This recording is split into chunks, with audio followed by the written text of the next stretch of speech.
नमस्कार, मी प्रणाली भोसले. माझे कोकणच्या प्राईम टाइम बुलेटिन मध्ये आपल्या सर्वांचं मनपूर्वक स्वागत करते. बुलेटिनला सुरुवात करण्याआधी पाहूयात हेडलाईन्स. गुडघाभर पाण्यात उभे राहून विद्यार्थ्यांची सलामी. धाकटे शहापूर शाळेत स्वातंत्र्य दिनाची अनोखी कसरत. 25 वर्षांपासून शाळेची समस्या कायम. रस्त्यांच्या दुरावस्थेविरोधात युवा सेनेचा आक्रमक पवित्रा. युवा सेनेकडून बैलगाडी चिखल नांगरणीचे आयोजन. राष्ट्रीय महामार्ग विभागाचे लक्ष वेधण्याचा प्रयत्न. पालकमंत्री पदाची प्रतीक्षा कायम. मात्र भरत गोगावले यांना ध्वजारोहणाचा मान. अलिबागमध्ये 80वा स्वातंत्र्य दिन उत्साहात साजरा. आणि हुतात्मा अनंत कान्हेरे यांना अभिवादन. स्वातंत्र्य दिनानिमित्त योगेश कदमांकडून आदरांजली. खेडमध्ये लवकरच उभारणार भव्य स्मारक. पाहूया सविस्तर वृत्त. रायगडच्या धाकटे शहापूरमधील जिल्हा परिषद शाळेतील विद्यार्थ्यांवर स्वातंत्र्य दिनी गुडघाभर पाण्यात उभं राहून तिरंग्याला सलामी देण्याची वेळ आली आहे. गेल्या 25 वर्षांपासून पावसाळ्यात या शाळेची अशीच परिस्थिती होत असल्याचा दावा करण्यात आलाय. शाळेच्या बाजूच्या जागेत एका व्यक्तीने नैसर्गिक पाण्याचा निचरा होण्याची जागा अडवून ठेवल्यानं पाणी साचत असल्याचं सांगण्यात येते. त्यामुळे दरवर्षी पावसाळ्यात विद्यार्थ्यांना पाण्यातून मार्ग काढत स्वातंत्र्य दिनाच्या कार्यक्रमाला उपस्थित राहावं लागतं. या समस्येकडे जिल्हा परिषद शिक्षण विभागाचं दुर्लक्ष झाल्याचा आरोप करण्यात येतोय. स्वातंत्र्य दिनाच्या दिवशीही विद्यार्थ्यांना गुडघाभर पाण्यात उभं राहावं लागल्याने शाळेची दुरावस्था पुन्हा समोर आली आहे. रायगडच्या पालकमंत्री पदाची प्रतीक्षा कायम असली तरी जिल्ह्याच्या मुख्य शासकीय स्वातंत्र्य दिनी सोहळ्यात ध्वजारोहणाचा मान मंत्री भरत गोगावले यांना मिळाला. अलिबागच्या पोलीस परेड मैदानावर भर पावसात भारताचा 80वा स्वातंत्र्य दिन उत्साहात साजरा झाला. सकाळी मंत्री भरत गोगावले यांच्या हस्ते राष्ट्रीय ध्वजारोहण करण्यात आले. यावेळी राष्ट्रध्वजाला मानवंदना देत राष्ट्रगीत आणि देशभक्तीपर वातावरणात स्वातंत्र्य दिन साजरा करण्यात आला. विविध क्षेत्रात उल्लेखनीय कामगिरी करणाऱ्या व्यक्ती, पोलीस कर्मचारी आणि विद्यार्थ्यांचा मान्यवरांच्या हस्ते गौरव करण्यात आला. कार्यक्रमाला जिल्हाधिकारी किशन जावळे, पोलीस अधीक्षक कांचल दलाल, जिल्हा परिषद मुख्य कार्यकारी अधिकारी डॉक्टर नेहा भोसले यांच्यासह प्रशासकीय अधिकारी, कर्मचारी आणि विविध क्षेत्रातील मान्यवर उपस्थित होते. आज स्वातंत्र्याचा दिवस आहे. आज स्वातंत्र्याला हे जे काय आम्हाला झेंडावरचा मान मिळालेला आहे त्याचप्रमाणे काही दिवसामध्ये तोही मान मिळेल अशी आम्हाला पूर्ण शाश्वती आहे. कारण तसे आता अडचण आणि अडथळा काय राहिलेला नाही आहे. परंतु आज आमचे जिल्हा परिषदेचे अध्यक्ष आहेत, आमचे आमदार आहेत, ह्यांना आता मी पाठवतो. आमचे उपमुख्यमंत्री मुख्यमंत्र्यांकडं काय अडचण आहे ते सांगतील.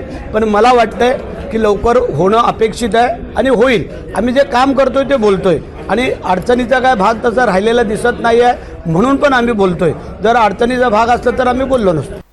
मुंबई गोवा महामार्गावरील रस्त्यांच्या दुरावस्थेविरोधात लांजात युवा सेनेकडून अनोख्या पद्धतीनं आंदोलन करण्यात आलं. रस्त्यांची योग्य दखल घेतली नाही तर 15 ऑगस्टला बैलगाडी चिखल नांगरणी स्पर्धा घेण्याचा इशारा युवा सेनेच्या वतीनं देण्यात आला होता. मात्र 15 ऑगस्ट पर्यंत लांजा शहरातील रस्त्यांची परिस्थिती सुधारली नसल्यानं युवा सेनेकडून चिखल नांगरणी स्पर्धेचं आयोजन करण्यात आलं. आज स्वातंत्र्य दिनाच्या दिवशी कोर्ले फाटा ते तहसीलदार कार्यालय अशी बैलगाडी रॅली काढण्यात आली.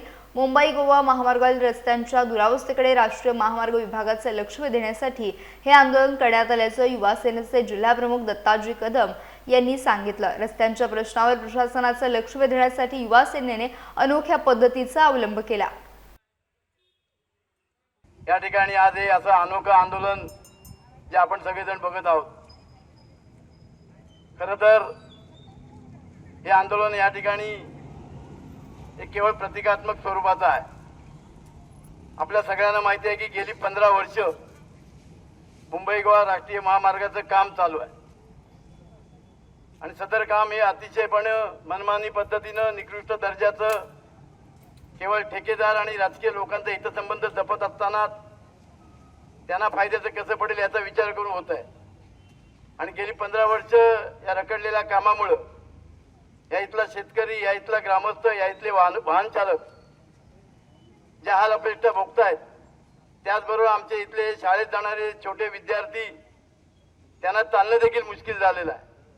आणि अशा सगळ्या परिस्थितीकडं हेतुपुरस्कर डोळे जाग करून केवळ ठेकेदारांची तिजोरी भरायची आणि वेळ मारून न्यायची असा प्रकार निश्चितपणे गेले कित्येक वर्ष चालू आहे. आणि म्हणून सातत्यानं या गोष्टीकडं शिवसेना उद्धव बाळासाहेब ठाकरे पक्षाच्या आमच्या सर्व कार्यकर्त्यांनी प्रशासनाचं लक्ष वेधण्याचा सातत्यानं प्रयत्न केलेला आपल्या सगळ्यांना माहिती आहे. वेळोवेळी सूचना दिलेल्या आहेत, वेळोवेळी भेटून त्यांना वस्तुस्थिती जाणीव करून दिलेली आहे. खेड तालुक्यातील ऐनवरे येथील रास्त धान्य दुकान क्रमांक 43च्या कारभारावरून वाद निर्माण झालाय. कथित अनियमित कारभारावर कारवाई होत नसल्याचा आरोप करत सुनील बाबूराव जाधव यांनी 15 ऑगस्ट पासून खेड तहसीलदार कार्यालयासमोर आमरण उपोषण सुरू केलं. ऐनवरे येथील रास्त धान्य दुकान क्रमांक 43 हे शासकीय नियमांचं उल्लंघन करून चालक सुरेश गोपाळराव जाधव यांच्या राहत्या घरात चालवले जात असल्याचा आरोप सुनील बाबूराव जाधव यांनी केलाय. वारंवार पाठपुरावा करूनही ठोस कारवाई होत नसल्याचा आरोप करत सुनील जाधव यांनी अखेर आंदोलनाचा मार्ग स्वीकारला. दरम्यान प्रशासनाने सुनील जाधव यांना पत्र देत दुकानाची जागा परस्पर स्थलांतरित केल्याप्रकरणी संबंधित दुकानदारावर दंडात्मक कारवाई केल्याचं स्पष्ट केलंय. तसेच जागा स्थलांतराबाबतचा अहवाल जिल्हा पुरवठा अधिकाऱ्यांकडे पाठवण्यात आलाय. पुढील आदेशापर्यंत दुकान पूर्वीच्या ठिकाणी चालवण्याचे निर्देश देण्यात येणार असून ग्राहकांच्या सुरक्षिततेसाठी सीसीटीव्ही बसवण्याचे आदेशही दिले जाणार आहेत. या पार्श्वभूमीवर तहसीलदारांनी सुनील जाधव यांना उपोषण स्थगित करण्याची विनंती केली. ही विनंती मान्य करून सुनील जाधव यांनी तुर्तास उपोषण स्थगित केलंय. ऐनवरे येथील रास्त धान्य दुकान क्रमांक 43 परवानाधारक हा बेकायदेशीररित्या आज कित्येक वर्ष बेकायदेशीररित्या त्या जागेत चालवत आहे. त्यासाठी आमच्यावर विनयभंगासारख्या केशी होतात, म्हणून आम्ही त्या घरात धान्य 8 महिने घेऊन जाऊ शकत नसल्या कारणाने आमची एवढीच मागणी होती की त्याच्या मूळ जागी बसस्टॉपच्या ठिकाणी ऐनवरे बसस्टॉपच्या या ठिकाणी स्थलांतरित व्हावं. हे 8 महिने आम्ही आज लढाई लढत होतो, परंतु हे तालुका पुरवठा ह्याच्याकडे लक्ष देत नव्हते. म्हणून आज उपोषणासाठी हे हत्यार उपसावं लागलं. आता ह्यांनी मान्य केलं की आम्ही मूळ बसस्टॉपला आणतोय, बरोबर आहे, परंतु ह्यांचं रेशनिंगवाल्याचं हे ॲक्च्युली बेकायदेशीर कारभार आहे. 5:30ला चालू करायचं, रविवारीच्या ह्यांची मुलगी येईल तेव्हा तुम्ही धान्य द्यायचं. आणि परवानाधारक हा स्थायिक भरण्यात राहतो सुरेश गोपाल जाधव, चालवतो कोण? पांडुरंग गोपाल जाधव, बरोबर आहे. आणि मुलगा मशीन चालू करून देणार आणि थंब घेणार मुलगी. म्हणजे हे कुठल्या परीने रास्त धान्य दुकानामध्ये विना तक्रार धान्य द्यायचं. मी 8 महिने धान्य घेतलं नाही का, तर तक्रार होतात म्हणून. म्हणजे कितपत चाललंय, मला 8 महिने वाट बघावी लागली या उपोषणासाठी. एक तालुका पुरवठा, तहसीलदार साहेब, प्रांत साहेबांकडे, खेड पोलीस स्टेशन, जिल्हा पुरवठा अधिकारी आणि शेवटी उपोषणाचं हे सर्वांना पत्र देऊन जिल्हाधिकाऱ्यांना पण पत्र दिलं. पण तालुका पुरवठा खरं पाठीशी घालत होती आणि खोट्या सह्या घेतल्या. माझ्या मूळ मुद्द्याला बगल देऊन लोकांनी खोट्या सह्या घेतल्या की सुनीलने तक्रार केली म्हणून रेशनिंग सगळी जातोय म्हणून लोक जमली, लोकांनी सह्या केल्या. पण खरी गोष्ट तर हीच आहे की धान्य दुकान गोडाऊन इथे आहे, 10 फुटावर खैराची तस्करी होती. हे 3 जूनला जिल्हा पुरवठा मी पत्र दिलंय. मग ते ह्या तालुका पुरवठा दिसत नाही का? खैराची तस्करी होती तिथं. एकच काटा वापरला जातो तालुका पुरवठा म्हणजे धान्यासाठी आणि खैरासाठी. म्हणजे कितपत योग्य आहे? मग उपोषण करू शकत नाही? माझं धान्य शासन मला देता येतं, मी घेऊ शकत नाही? कुठल्या आधारे घेऊ? मी पोलीस स्टेशन सांगतो तुमच्या जबाबदारी जा, पुरवठा विभाग बोलतो तुमच्या जबाबदारी जा. म्हणून मी 8 महिने धान्य घेतलं नाही, कारण विनयभंगासारख्या ह्या कटारात टाकले आहेत. ते पण वडिलांवर माझ्या आज मी हयात नाही, 87 वर्ष वयाच्या असताना सध्या विनयभंगाची केस टाकली. आज 10 जुलैला ते मयत झाले, 19 तारखेला कार्य झालं. त्यांच्यावर माझ्या विनयभंगाची केली. सुभाष जाधवनी माझ्यावर विनयभंगाच्या केस टाकल्या. कुणाच्या घरातल्या? परवानाधारकाच्या घरातल्या. परवाना जो धान्य पुरवठा करतो त्याच्या घरातल्या, ऐनवरे गावातला.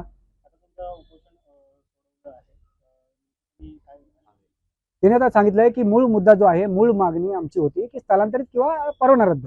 आता तो बस स्टॉपला आणतोय असं आम्हाला सोमवारी पत्र देणार आहेत. कारण हे जे होते यांच्यामुळे आम्ही तायडे साहेब होते, मुजावर साहेब होते, की त्यांनी सांगितलं की आपण त्यांचं बोलणं झालं परवानाधारकाशी सुरेश गोपाल जाधवशी की मी मूळ बस स्टॉपला आणतो ऐनवऱ्या, तिथे आणतो असं सोमवारी पत्र देतो. ठीक आहे बोललो. म्हणून त्यामुळे उपोषण तात्पुरता स्थगित करतो. मूळ जागेवर सुटू शकतात, पण त्याच्यानंतर मी तात्पुरता स्थगित केलाय. कॅमेरा पाहिजे, मी धान्य घेताना पोलीस पाटील हजर पाहिजे, हे पत्रात देणार आहेत. ते यांनी उल्लेख केला याच्यात. कॅमेरा, सीसीटीव्ही कॅमेरा बसवणार आणि पोलीस पाटील, मी धान्य घ्यायचे आणि तेव्हा हे पोलीस पाटील. कारण माझ्यावर गुन्हे दाखल असताना मी 12 ऑगस्टला खोटा तारीख दिली, 7 सप्टेंबरला आहे. 15 सप्टेंबरला तारीख आहे कोर्टात, म्हणजे मी फक्त कोर्टात चक्रा मारू का? यांनी मूळ मुद्दा जर हाताळला असता एवढे विषय वाढत नाहीत. आणि मी 1 जानेवारीला पत्र दिले की माझ्यावर खोटे केसेस दाखल होऊ शकतात, तरी अडवणूक केली आणि विनय मंगाची केस टाकली कपडे फाडून. आता त्यांनी मला सोमवारी पत्र देणार आहेत, त्याला उद्या बोलवले. मला सोमवारी बोलवणार आहेत, त्यांच्या मुजावर साहेब तायडे साहेब आहेत, तिथून सोमवारी पत्र देतो आणि मूळ जागेत मी आणतो बस स्टॉपला, ऐनवरी बस स्टॉपला. CCTV आणि पोलीस पाटलाच्या निगराणीखालीच हे धान्य वितरण होणार असं पत्र दिलंय.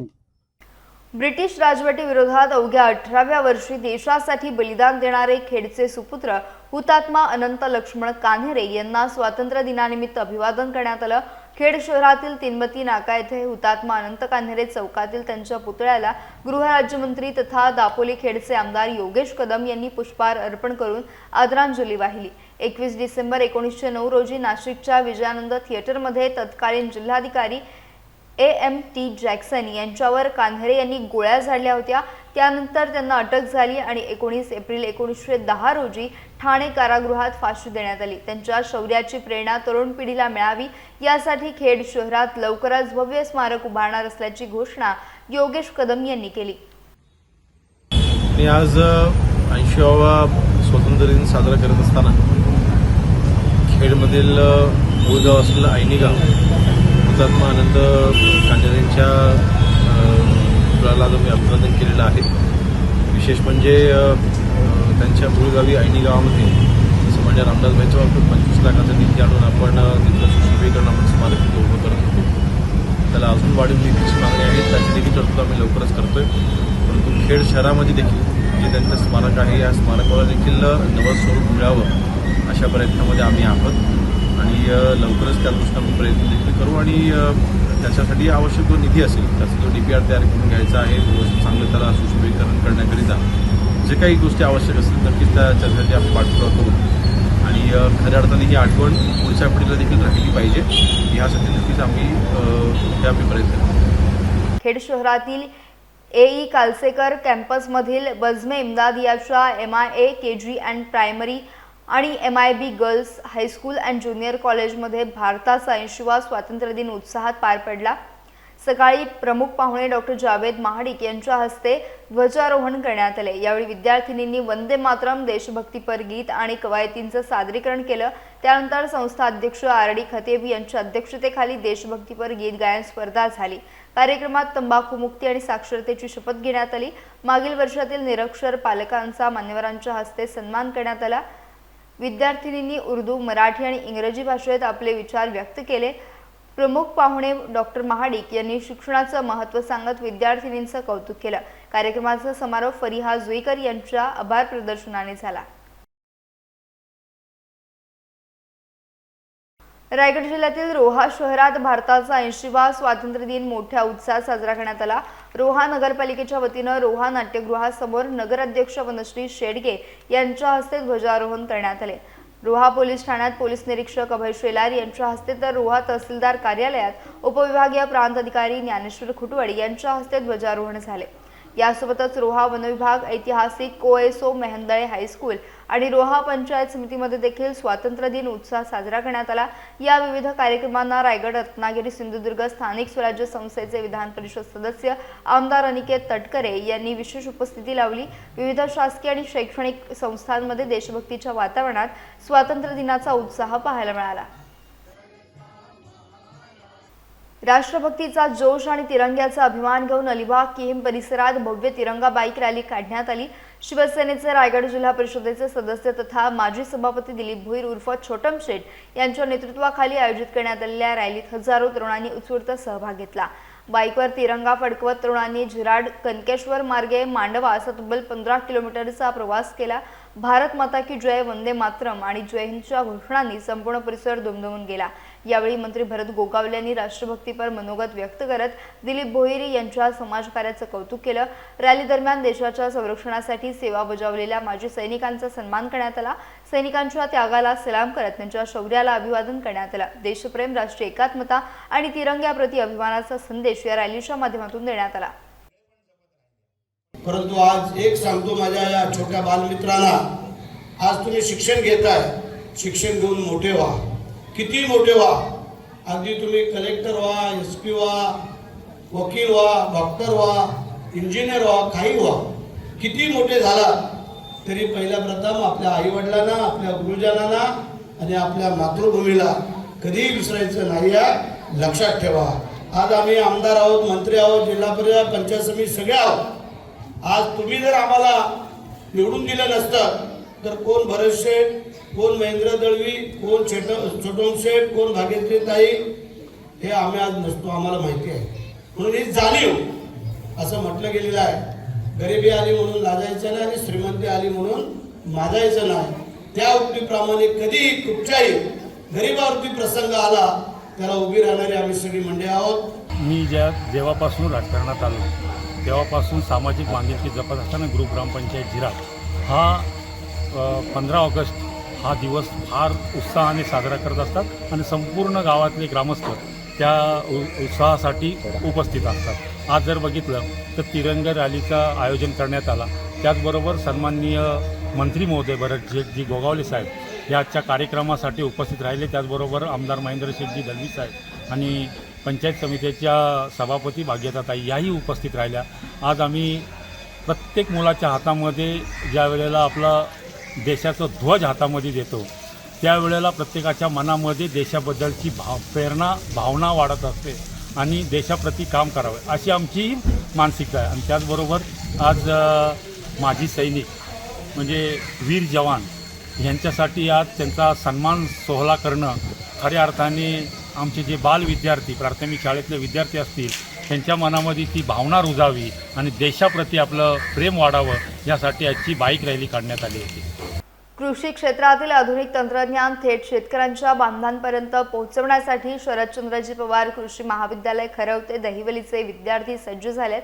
गुहागर तालुक्यातील गिंबी गावात 9 जुलै ते 30 ऑगस्ट दरम्यान ग्रामीण कृषी कार्य अनुभव म्हणजेच RAWE कार्यक्रम राबवला जातोय. यामध्ये महाविद्यालयाचे 6 विद्यार्थी सहभागी झालेत. आधुनिक शेती, नवनवीन तंत्रज्ञानांचा वापर, यंत्रांचा वापर आणि ग्रामीण भागातील पारंपरिक भाज्यांची माहिती शेतकऱ्यांना दिली जाते.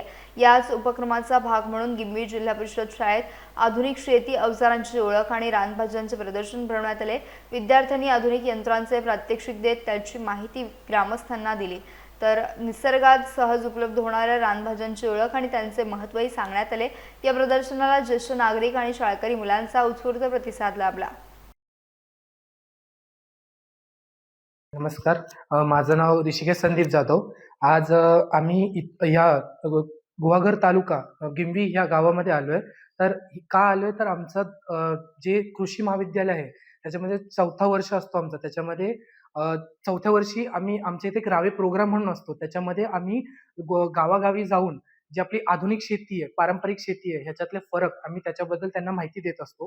तर आमच्या कॉलेज थ्रू आम्हाला जेवढं काही नॉलेज भेटलंय त्या नॉलेज आम्ही गाववाल्यांना देऊ ह्यासाठी आज आम्ही इथं ह्या शाळेमध्ये प्रदर्शन ठेवलंय, कृषी प्रदर्शन ठेवलंय. तर ह्या प्रदर्शनामध्ये आम्ही सगळी जी वस्तू आहे, जी आपली मॉडर्न टेक्नॉलॉजी म्हणा किंवा पारंपरिक टेक्नॉलॉजी म्हणा, ती आम्ही इथं आज ठेवली आहे. तर त्याच्यामध्ये आम्ही म्हटलं तर एक स्प्रेअर आमच्या मागे असेल तर स्प्रेअर आहे, त्याची आम्ही माहिती दिलेली आहे, पोस्टर बनवलेले आहेत. तर जर आम्हाला ते शब्दात मांडता नाही आलं तरी गावकऱ्यांना त्या लिहिलेल्या ह्याच्यामध्ये तरी त्यांना समजतं की बाबा काय त्या गोष्टीचं जास्त महत्व आहे. आता आपण जे गावोगावी बघतो की आपण जे दूध काढतो तर दूध आपण बघितलं तर हाताने काढतात. तर ते हाताने काढण्याच्या टायमिंगला गायींना खूप त्रास होतो. तर त्यासाठी मॉडर्न टेक्नॉलॉजी म्हणून काय तर दूध काढायचं मशीन येतं. आता ते मशीन काय करतं तर इव्हनली आपण सही प्रमाणामध्ये ते दूध काढतं. ना गायीला त्रास होतो ना दुधाच्या क्वालिटीमध्ये फरक पडतो. फक्त एवढंच की आपल्या त्या मशीनला साफ करावं लागतं. आपल्या गायीच्या आपण हाताने काढतो त्यामध्ये काय एवढं हे नाही. आणि नंतर आम्ही अजून काय केलं तर जी छोटी मोठी आहेत सुपारी फोडण्याची मशीन असतात, नंतर म्हणायला गेलं तर फावडा कुदळ जे असतात तेही आम्ही इथं लावलेले आहेत. म्हणजे पारंपरिक आणि मॉडर्न या दोन्ही ह्याचा संगम आम्ही या प्रदर्शनात दाखवलाय. म्हणजे जी गावकऱ्यांना माहिती असते त्याच्याहून जास्त जी आम्हाला देता येते तिथं आहे. आम्ही अजून पोस्टर लावले जे वर्मी कंपोस्ट असतात, केमिकल्स असतात, ज्याने तुमच्या शेतीला जास्त चांगलं अनुदान भेटेल त्या गोष्टीचा आम्ही इथे सादर करण्याचा प्रयत्न केलाय. खेड शहरातील महाड नाका परिसरात सार्थ ट्रेडर्सच्या नव्या दालनाचा शुभारंभ उत्साहात करण्यात आला. रॉयल आर्केड या इमारतीमध्ये घाऊक आणि किरकोळ मालाचा व्यवसाय करणारे महेश राजेंद्र बोधगिरे यांच्या या नवीन दालनाचे उद्घाटन मान्यवरांच्या उपस्थितीत पार पडले. माजी आमदार संजय कदम, चंद्रकांत उर्फ अण्णा कदम तसेच खेड नगर परिषदेच्या नगराध्यक्ष माधवी बुटाले यांच्या हस्ते या दालनाचे उद्घाटन करण्यात आलं. यावेळी खेडमधील अनेक प्रतिष्ठित व्यक्ती, उद्योजक आणि लोकप्रतिनिधींनी नव्या दालनाला भेट देत महेश बोधगिरे यांचे अभिनंदन केले आणि पुढील व्यावसायिक वाटचालीसाठी शुभेच्छा दिल्या. नवीन दालनाच्या माध्यमातून ग्राहकांना घाऊक आणि किरकोळ मालाच्या व्यवसायासाठी अधिक सुविधा उपलब्ध होणार असून सार्थ ट्रेडर्सच्या पुढील वाटचालीला या शुभारंभामुळे नवी सुरुवात झाली आहे. खेड शहरातील युवक आणि लहान मुलांसाठी आता मनोरंजनासोबतच गेमिंग आणि स्पोर्ट्सचा अनोखा अनुभव उपलब्ध झाला आहे. खेडमध्ये प्रथमच यश साळवी यांच्या चिल झोन 99 या अत्याधुनिक गेमिंग आणि स्पोर्ट्स लाऊंजचं भव्य उद्घाटन उत्साहात पार पडलं. राज्याचे गृहराज्यमंत्री योगेश कदम यांच्या प्रमुख उपस्थितीत हा उद्घाटन सोहळा पार पडला. यावेळी नगराध्यक्षा माधवी बुटाला, उपनगराध्यक्ष सतीश चिकणे, माजी आमदार संजय कदम, भाजप नेते वैभव खेडेकर, पंचायत समिती सदस्य अण्णा कदम यांच्यासह नगरसेवक आणि कार्यकर्ते उपस्थित होते. खेडमध्ये प्रथमच सुरू झालेल्या या आधुनिक सेंटरमुळे लहान मुलांसह युवकांना विविध गेमिंग आणि स्पोर्ट्सचा अनुभव घेता येणार आहे. युवकांच्या कौशल्यांना नवी दिशा मिळण्यासाठी अशा उपक्रमांचा फायदा होणार आहे. त्यामुळे चिल झोन 99 हे खेडमधील युवक आणि लहान मुलांसाठी नवं आकर्षण ठरणार असून खेडच्या मनोरंजन आणि स्पोर्ट्स क्षेत्रात एका नव्या अध्यायाची सुरुवात झाली आहे.